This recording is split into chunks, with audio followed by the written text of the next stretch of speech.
Hi, I'm Amy Edwards, and welcome to the Edwards Table. This podcast is all about real conversations, the kind that come from life, love, family, friendship, and all the messy, beautiful parts in between. I started this show because I believe in redemption stories and in sitting down together to talk about the things that shape us, heal us, and sometimes just make us laugh. So grab a seat, take a breath, and join me, because there's always room for you here at the Edwards Table.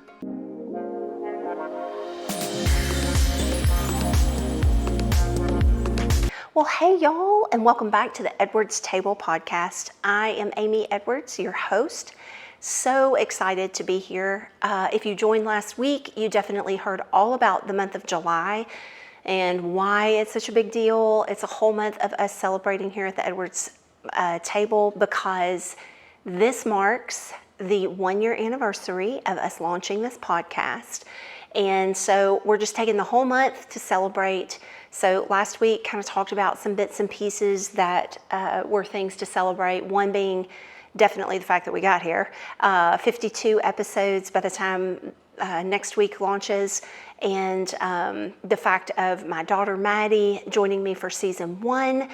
Definitely some bits and pieces that I shared last week. So if you didn't join, definitely, okay, I've said definitely a lot, but absolutely go over and take a listen from last week. I think we marked that right under 40 minutes, maybe 30 minutes. Just a lot of gushing, lots of gushing and exciting things that we're celebrating. This week, totally on the same track of celebratory pieces. And really and truly what I wanted to come and talk about was, because also, I'm not sure if you're familiar, but my birthday is this month as well. So I will be celebrating my 52nd trip around the sun. Kind of mid to late month is when my birth date hits. And that is the why behind when I launched the podcast last year. It actually went out on my birth date. So have lots to celebrate, lots and lots to celebrate. And this week I really wanted to talk about, because I love all my favorite things, right? So even last week wore one of my favorite t-shirts, and it was a nod to my daughter and all the things. Well, this week wanted to talk about one of my all-time favorite birth dates, and that would be my 21st. 21st birthday, definitely one of my all-time favorites, if not my absolute favorite birthday that I've celebrated so far. And I'm going to set it up, tell you a little bit about it, and then I'm going to give you my why I chose my 21st as my favorite birthday to date. So the summer of my 21st birthday, I had come home from college, was staying at my parents', my mom and then stepfather, and I had recently ended a long-term relationship. Thought I was marrying this fella. A ring had been purchased but not given, like the whole 9 yards. And unfortunately, as I was helping to move him back into school for, I think it was the previous semester, found a stack of letters that went to another Amy. And as luck would have it, was an Amy I actually knew. So not that anything necessarily wild and crazy was going on, but nonetheless cheating. Certainly was not above board about that and letting me know what was going on, this fella. I made the decision to end the relationship and wanted to get out of it. That's what I did. He did not necessarily agree with that approach. And this had been long lasting. Like, I had dated this boy in high school, I had dated him all of college up to that point, and obviously was very close to his family. Not an easy decision, especially given what I had been shown in my own life about, cheating and what that looked like and what to put up with. So for me personally, that was a deal breaker. Like, that was not something I was willing to say, I'm going to stay here and try to make a marriage out of this. I felt like that was just not a good foundation from where we were going to begin. And just one sidebar, really good things happen for both of us out of this, like moving on into new things in our lives. He found someone, I was told, ironically enough, they got married the same day I did, but anyway, and I found someone. So it was all good stuff, right? But just it was a summer where I thought I was going to be this wild girl, go live my best single life and all the things. And God definitely had different plans for me. So leading up to my birthday, that kind of sets the stage. I'm home from college. I definitely want to have like a Wild Amy era, kind of a single life situation, albeit in Memphis, Tennessee. So, I mean, I wasn't going to be totally crazy.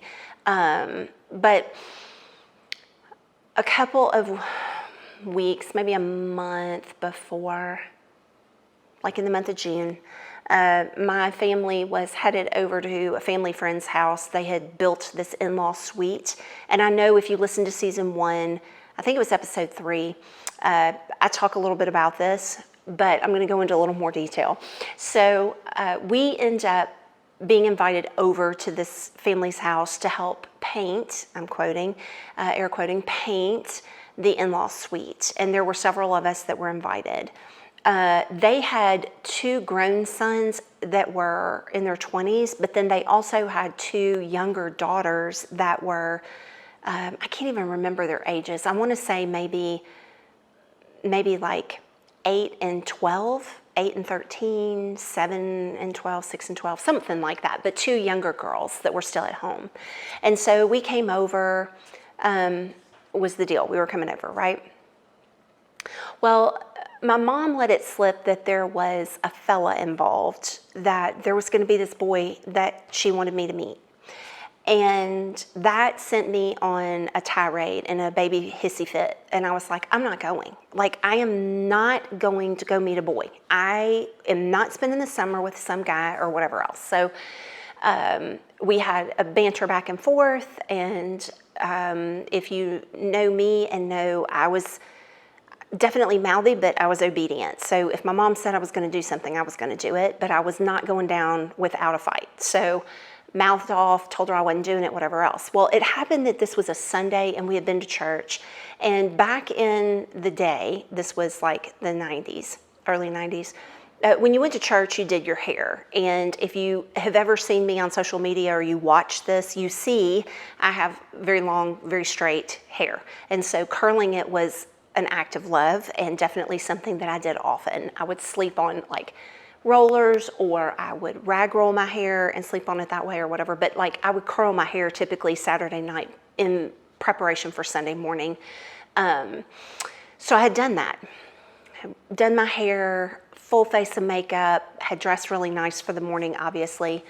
And my mom, trying to kind of sweeten the deal, she says, well, why don't you drive my car, which happened to be a little Toyota Celica convertible, and Robert and I will take his car over and you just get ready and come on over.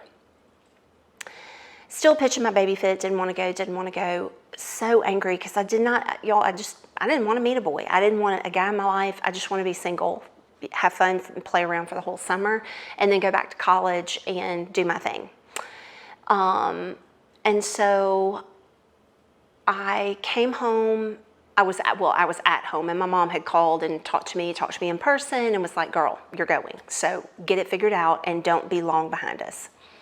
So I march up to my room, just on fire. I am so angry.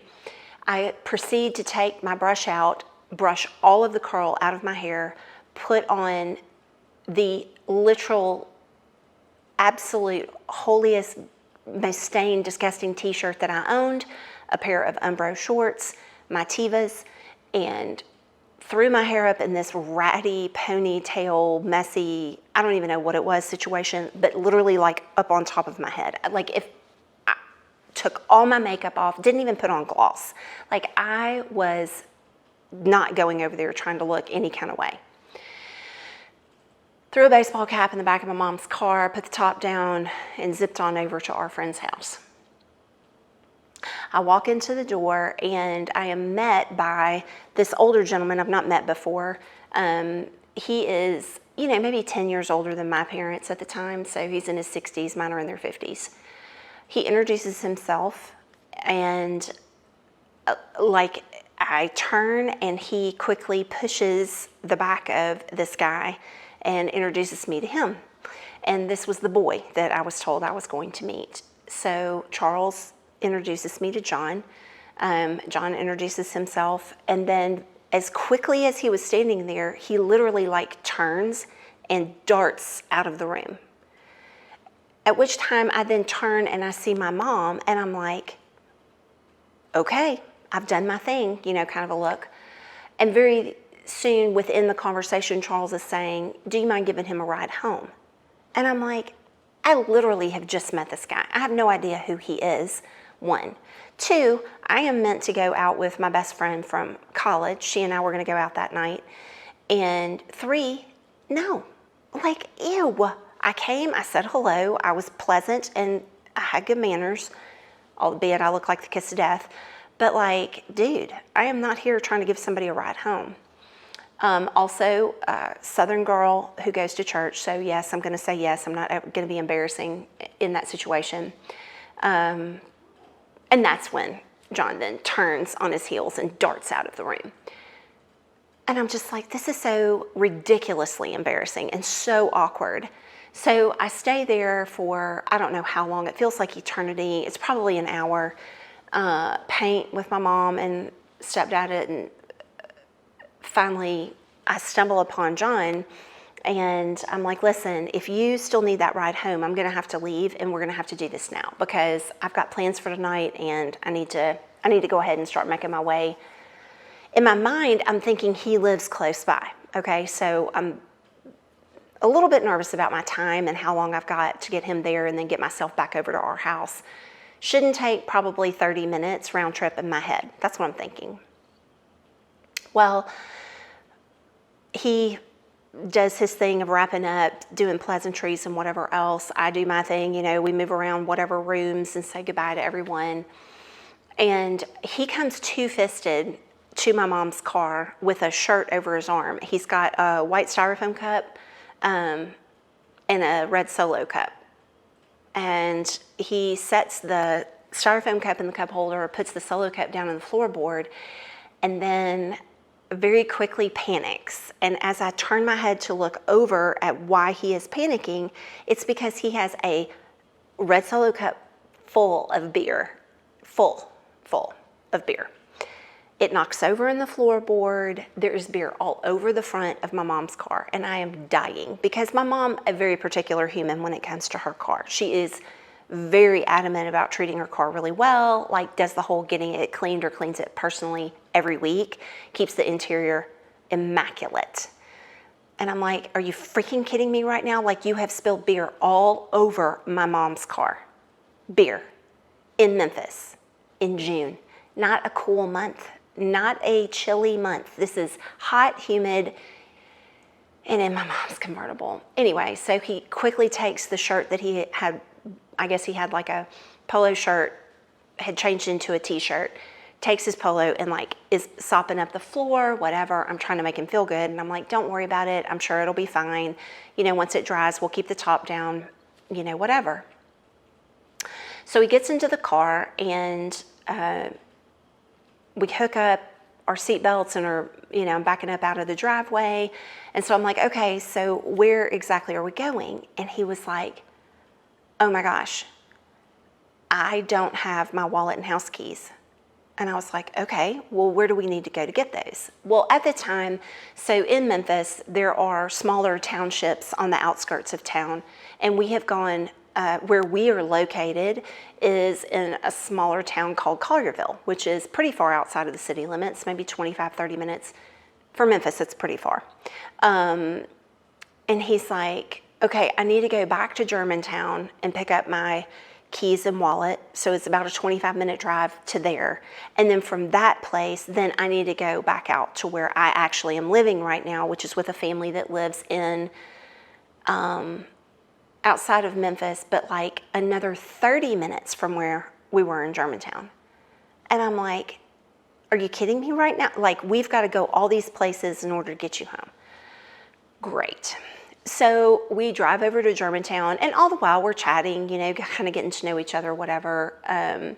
He tells me a little bit about like how he made his way back to Memphis, that he's actually from Atlanta.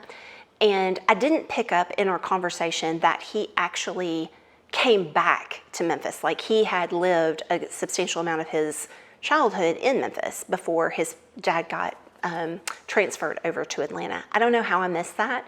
Might have been because we're in the convertible, it's harder to hear, I don't know, whatever, but I didn't pick up on that in this particular conversation.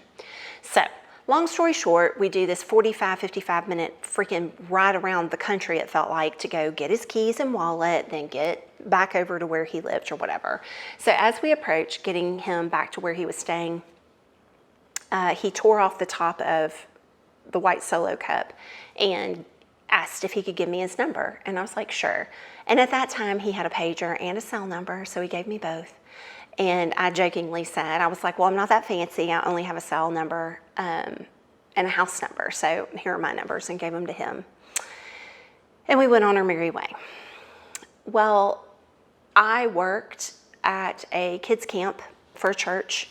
I was the director of the babies, so that was kindergarten through second grade. And back in that day, you know, I mean, you're talking 32 years ago, you did not carry your cell phone with you in certain circumstances, and you certainly didn't have it on your person all the time. Typically, for girls, we would just throw ourselves into our purse because there wasn't anything but talking and texting you were doing on a cell phone at this point. There were no iPhones where you were, or Google phones or Androids or whatever. You just had like a flip phone or a slide phone or just a phone. It was literally for talking and texting. There was nothing else you were doing on it.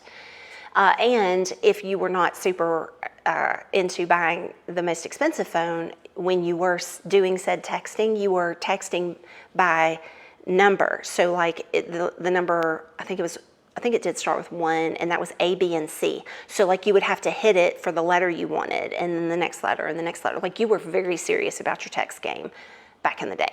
There was none of this like having a keyboard situation. And if you did, you were like BlackBerry fancy, and you were really fancy if you were doing that.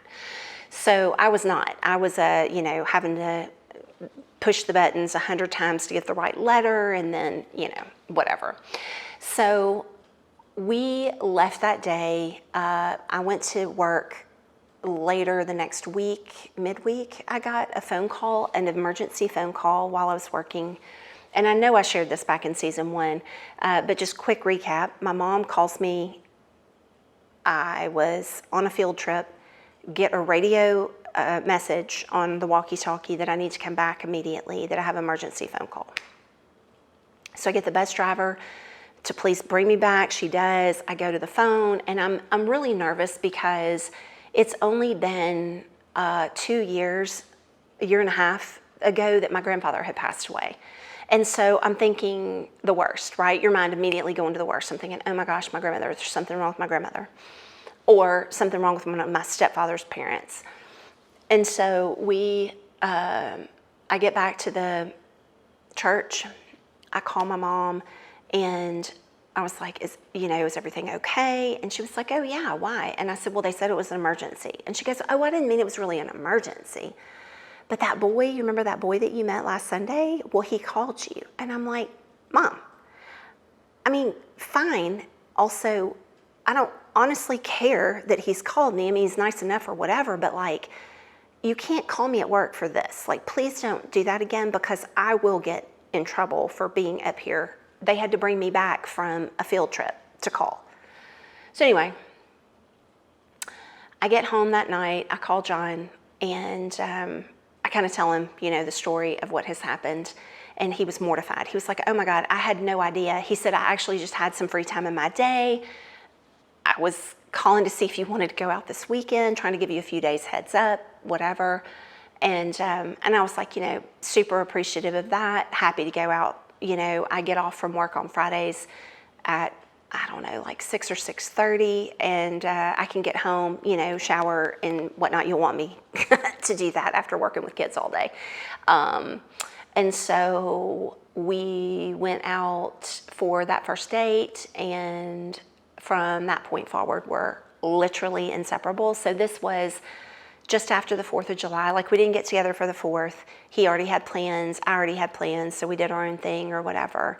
But we got together that next week, and my birthday is on the 23rd. So like for the full week, we, I think, got together almost every single day or night. We met up or saw each other or grabbed dinner or just hung out or whatever.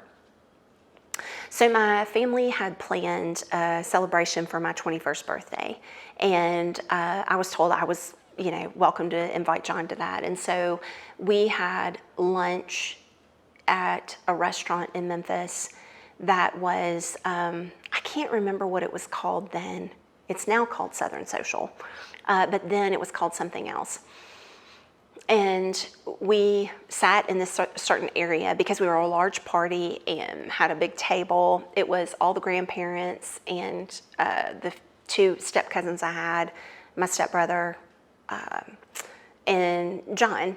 And so, like, my grandmother, my mom's mom, flew in from out of town for this one. So it's super special. And I am gonna pop a picture in so you guys can see. One, I loved the dress and the hat that I was wearing that day. I was very pleased with my outfit. And two, was super excited to be spending it with John. And what's interesting is like I said earlier, I really did not want to date anyone, at least I didn't think so, leading up to meeting him that Sunday afternoon. But by the third date, I think we said second or third date, because we spent so much time together, and like we would stay on the phone or get on the phone together and talk for hours. Hours we would talk. And we knew by our second or third date, like third for sure, I knew, well, because first date, he dropped me off, didn't kiss me. Second date, kissed me as he left. And I cried when I closed the door because in my heart at that point, I knew I was going to marry him. And I cried not because I was sad necessarily, but it was like I knew in that moment I had laid down what my heart's desire was before I met him. And I knew beyond a shadow of a doubt that he and I were going to get married in that moment. And our third date is when we talked about it. We were both on the same page there in our minds, had been thinking about it, and we just knew. There was something about our relationship, albeit so brand new, but what we had shared with one another just in our conversations and in the time we had spent together, it was very evident. And little did that young, sweet little couple know in the moment all that we were getting ready to sign up for. Albeit I had an idea of some of what we were going to be going through in my family side of things, and I prepared John as best I knew how, and actually gave him permission to walk away pretty early on, just saying, like, you're signing up for some stuff that I can't really put words to just yet, but I know that there will be things that we will go through together, and are you sure you really want to jump into this with me? You really want to jump into the deep end, because it is deep. I mean, you think you're jumping into the deep end of a pool, and I'm telling you, we are going to like the ocean's abyss of deepness that you're getting ready to jump into with me. And do you really want to do that? Like, are you sure this is really what you want to like be in with me? Because if not, I'm giving you carte blanche of walking away with no strings attached, no hard feelings, and absolutely complete understanding if you don't want to do this. Seriously, like, he even said that back in season 1, or beginning of season 2 when I brought him on the show. He even spoke to that. Like, that is so true. I was 110% honest and truthful in what it all was looking like and what I was willing to let him be able to, like, walk away from. And but at my party that day, my little birthday luncheon, we had a delightful meal. He was with me to have my very first drink. We toasted with champagne, and he was very surprised that I had not had alcohol before. That was my first alcohol that I'd had. He thought I was joking. Until he actually witnessed my family and how they responded to me drinking champagne. But it was everything I imagined that I desired in the man that I wanted to spend the rest of my life with. So many firsts with him. And I was so thankful for. Not all. I was hopeful that I had, but so many firsts with him, and like having a drink together for the first time, that was the first. And so many things that we've gotten to celebrate along the way. And I think what's so crazy is when I think back to that 21st birthday, you know, we went and did all of that with our family, my family, but then he and I celebrated that night together, and he made it super special in the way that was special to me. And what I mean by that is, like, John was very cognizant, even that young. He was 24 when we met and turned 25 that summer. I was 20 and turned 21, is that right? No, he was 25, turned 26 that summer. I was 20, turned 21, because we're 5 years apart. But he was very cognizant of what I liked, what made me smile, what made me feel loved, what made me feel special, what really spoke to my heart, and what pushed me out of my comfort as well. And so, for instance, like, he made it a point to handwrite me notes and buy me cards and flowers, and he would have something on my car almost literally every single day before I went to work, because our schedules were, we both worked early in the morning, and I usually got off depending on what he had going on with work, because he was learning all about the building business working with Charles. Depending on what they had going on, typically he got off a little bit earlier than I did, but not always. Sometimes I would get off a little bit sooner or whatnot, but he always would have something for me on my car, even if it was just a little slip of paper, but he would write me notes, and he always called me his princess, and flowers,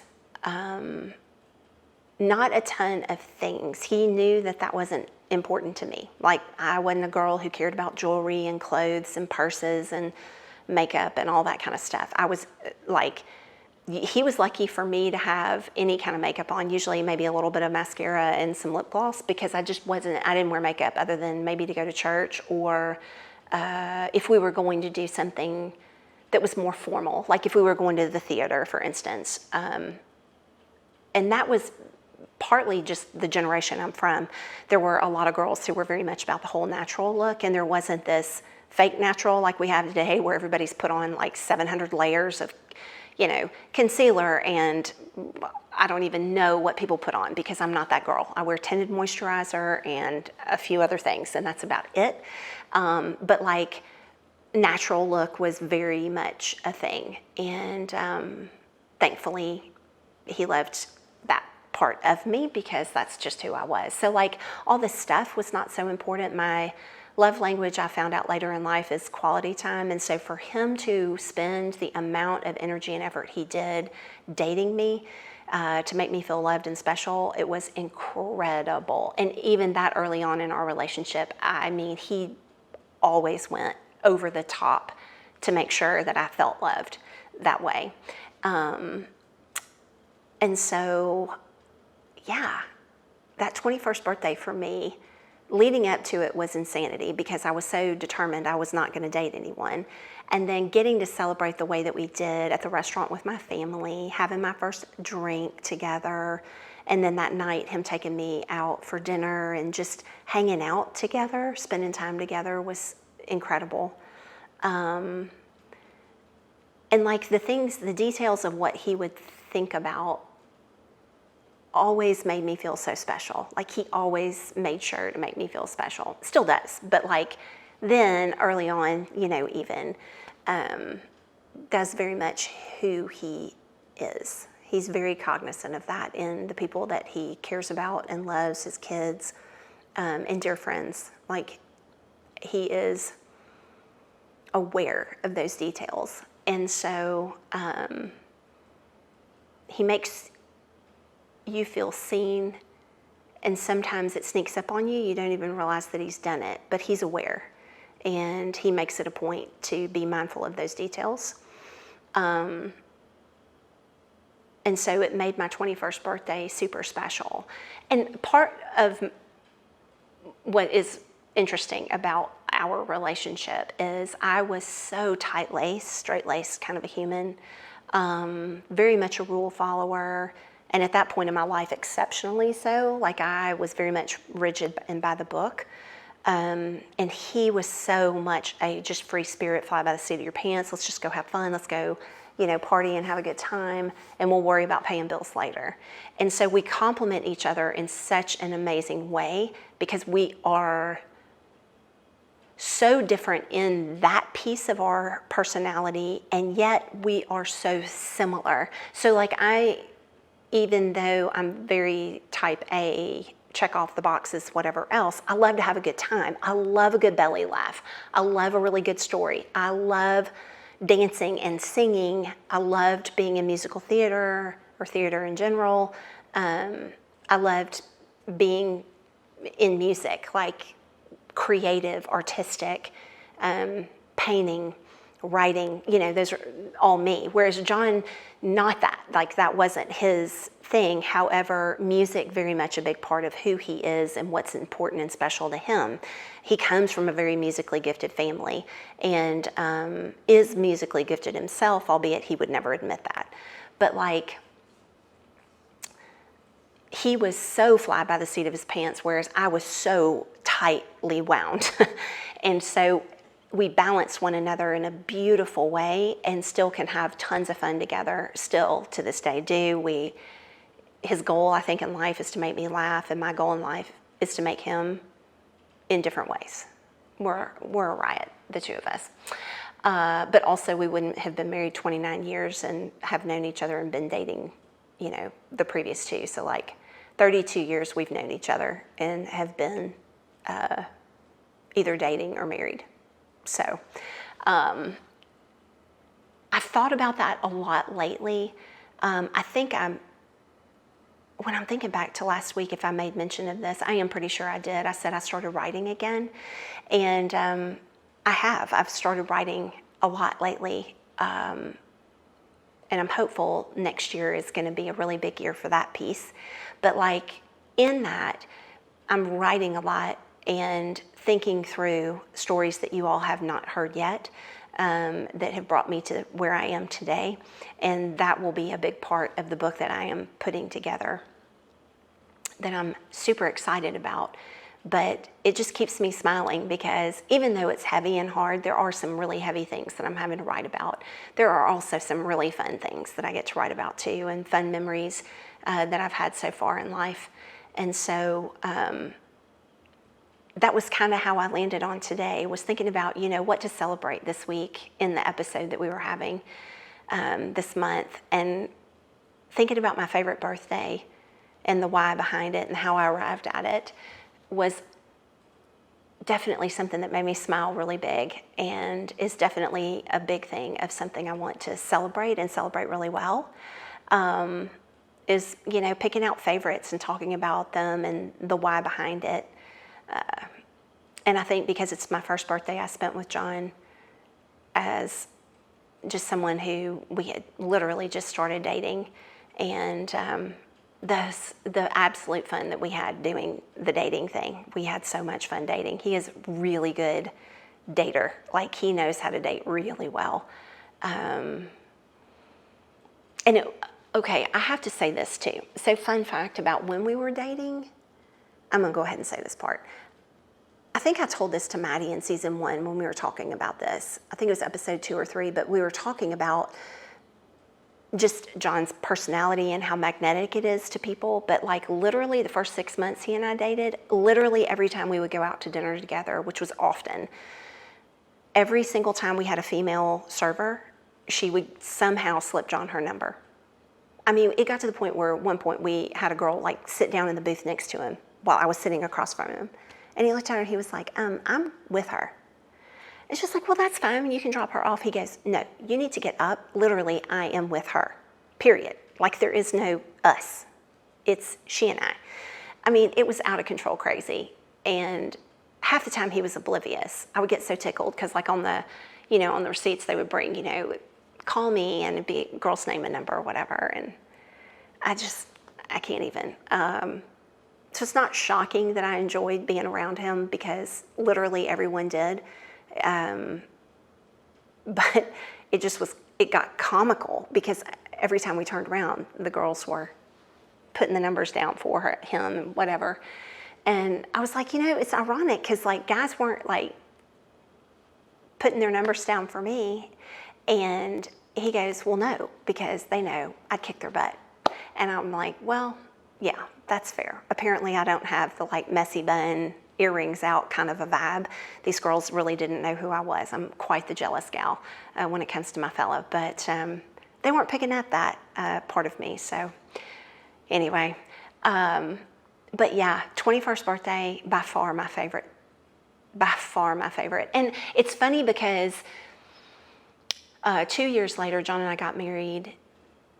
A year and a half later, we got married and then wound up having Quinn. Our first year of marriage is when I found out about him.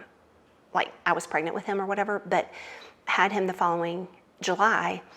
And, like, my 24th birthday, I was 23 when he was born, 24 the next week kind of a thing, because we're a week apart in our birthdays. And people will be like, oh my gosh, wasn't that your favorite birthday or whatever, becoming a mom or whatever. And my thing about that is this. My favorite job ever is being a mom, hardest job ever being a mom. Favorite birthday, though, definitely is my 21st, because without that 21st birthday, Quinn and Mad wouldn't be here. So I like going back to where it began, and wowza, that was a great birthday. That was a really good one. So thanks for joining me this week and let me gush about my birthday and meeting my fella and getting to celebrate that birthday with him, special day and whatnot. But definitely hope you guys will join me next week. I've got some fun things that we're going to do together as we celebrate our official 1 year. I cannot believe that. Like, I sit here and I start thinking about it and I got to quit because it'll get me teary. But next week when we get together, it'll be a really big celebration day because it will be our official 1 year anniversary of the Edwards table, and just get to talk about some of my favorite things along the way of learning all about being a podcaster, and which I find that so funny. I've done it for a year and I still feel silly when I say that out loud, that I'm a podcaster and I'm an author. Okay. And I'm also into social media, which is really hilarious. If you follow me on social media, you'll get a chuckle out of that because I'm not any great professional there, but I have fun doing it. It's tons of fun. So in the meantime, I hope you have a great day, week, afternoon, evening, morning ahead, whatever time of the day it is that you're listening in. And always remember how much you are loved and appreciated here at the Edwards table, and that, as I say every week, there is always a seat right here just for you. So until next time, thank you guys for stopping by, and I will look forward to celebrating a little more next week with you.